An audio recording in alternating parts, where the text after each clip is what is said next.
soi đêm rằm em còn tuổi 15, chưa lần nhớ thương ai nhiều, chỉ chờ tôi sang ghé thăm. Thăm dạn thiên lý thơm xem nụ hoa trắng nở, đơm đớm bay về tìm hương đốt đèn.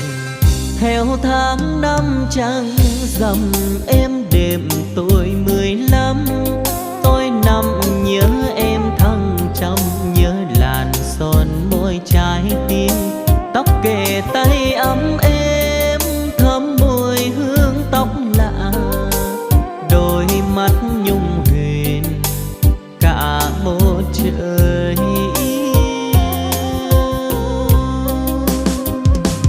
Khi yêu ai biết đâu ngờ đâu, ân tình dù vẫn thương đầu